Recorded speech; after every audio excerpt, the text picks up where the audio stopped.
বালাইনাশক, যেটা ফসলের পোকা মাকড় আগাছা রোগ জীবাণু নিয়ন্ত্রণ করে এবং এই সমস্ত বালাইয়ের উপদ্রবে ফসলের শতভাগ পর্যন্ত ক্ষতি হতে পারে।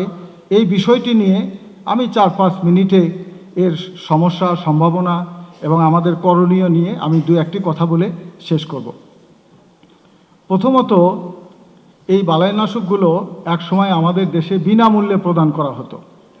এই স্বাধীনতার 55 বছর পরে যখন এগুলো এখনও আমদানি করে আনতে হয়, তখন প্রশ্ন জাগে আমাদের দেশের কৃষিবিদ, কৃষি শিক্ষা, কৃষি গবেষণা, কৃষি সম্প্রসারণ এবং কৃষির সাথে সংশ্লিষ্ট সরকারি মন্ত্রণালয় অধিদপ্তর পরিদপ্তরের আমরা কতটুকু এই বিষয়টাকে আমরা গুরুত্ব দিয়েছি।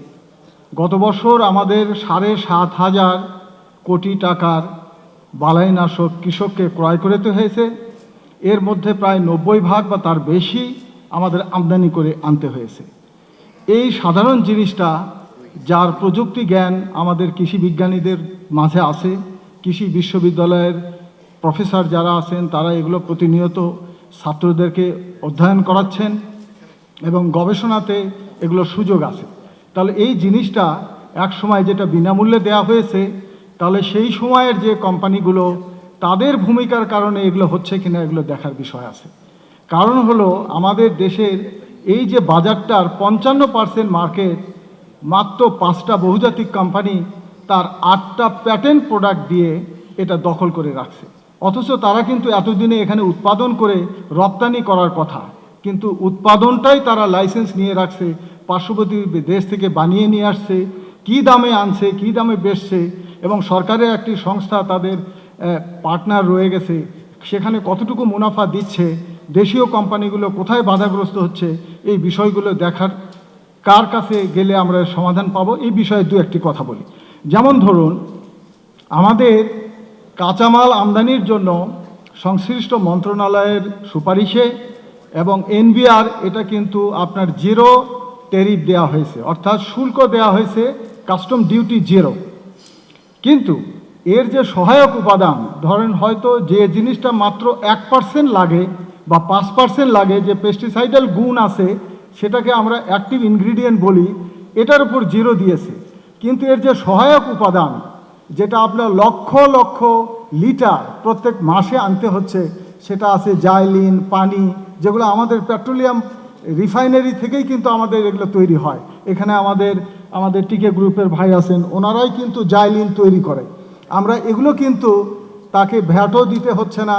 ফিনিশ প্রোডাক্টের মধ্যে এগুলো 99% এই জিনিসগুলো নিয়ে পানি দিয়ে এগুলো আমরা আমদানি করে নিয়ে আসছি, অথচ আমরা যারা উৎপাদন করি তাদেরকে 0 দেওয়া হয়েছে, আর অন্যান্য উপাদান আমরা 35% ট্যাক্স দিয়ে আমাদের আনতে হচ্ছে। ফলে এখানে উৎপাদনটা লাভজনক হচ্ছে না এবং এটা আমদানিটাই নিরাপদ হচ্ছে। যারা এখানে বিনিয়োগ করেনি, কর্মসংস্থান সুযোগ সৃষ্টি করে নাই, যারা অবকাঠামো করে নাই, যারা মেশিন দেয় নাই, দক্ষ জনবল নাই, যার ল্যাবরেটরি নাই, যেটা লাইসেন্স পাওয়ার জন্য প্রি রিকুইজিশন যেগুলো, সেগুলো কোনো কিছুই রিকোয়ারমেন্ট মিট না করে তারা এখানে কিন্তু এই সুবিধাটা পাচ্ছে।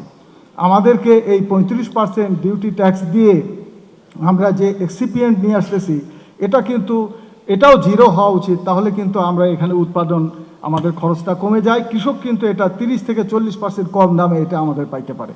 দ্বিতীয়, দেখুন, আমরা যারা উৎপাদন হয় না, কারণ কাঁচামাল তো উৎপাদনকারী একজন আর ফিনিশ প্রোডাক্ট উৎপাদন করে একজন।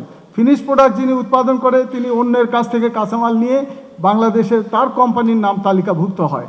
ফলে এই তালিকার মধ্যে কাঁচামাল উৎপাদনের কোনো তালিকা নেই, ফলে আমরা এটা বেনিফিটেড হচ্ছি না। প্যাটেন্ট প্রোডাক্ট, আমাদের সংসদে আইন পাস হয়েছে যে প্যাটেন্ট বাংলাদেশ এলডিসির কারণে এটা প্রযোজ্য নয়, কিন্তু এই প্যাটেন্ট প্রোডাক্টের লাইসেন্সগুলো আমাদের যে কর্তৃপক্ষ আছে তারা কিন্তু, আমরা যারা আবেদন করেছি তাদেরকে কিন্তু তিনি লাইসেন্স দিতে পারে, যে অনুমোদন দিতে পারে যে আমরা কোথা থেকে কিভাবে নিয়ে আসবো, যেহেতু এলডিসির বেনিফিট আছে, ফার্মাসিউটিক্যাল কোম্পানি এই বেনিফিট পাচ্ছে, অ্যাগ্রোকেমিক্যালস ইকুয়ালি বেনিফিটেড, এই ল দ্বারা প্রোটেক্টেড করা আছে। কিন্তু এটা কিন্তু আমরা যারা উৎপাদনকারী আমরা যে এটা নিয়ে আসবো সেই সুবিধাটা আমরা পাচ্ছি না। এখন দেখুন, কোয়ালিটি কন্ট্রোলের প্রশ্ন করে লোকাল উৎপাদনকারীদেরকে থামিয়ে দেওয়া হয়। আমরা যখন 22টা কোম্পানিকে এখানে লাইসেন্স দেওয়া হয়েছে উৎপাদনের, 22টা ল্যাবরেটরি স্থাপন হয়েছে। আমার সরকারের সংশ্লিষ্ট কর্তৃপক্ষ এই ল্যাবরেটরিগুলোর সক্ষমতা বাড়ানোর জন্য তারা কাজ করতে পারে, সাথে থেকে নিবিড়ভাবে দেখতে পারে যে আমরা কোয়ালিটি কন্ট্রোল কিন্তু এখন একটা ল্যাব যেখানে করছে খামারবাড়ি, সেখানে কিন্তু 22টা ল্যাব তৈরি হয়েছে। এবং আমাদের ফার্মাসিউটিক্যাল এবং অ্যাগ্রোকেমিক্যালসের কিন্তু ইন্টারন্যাশনাল রেগুলেটরি বডি কিন্তু একটাই, যেটা ওয়ার্ল্ড হেলথ অর্গানাইজেশনের রেগুলেশনকে ফলো করা হয়।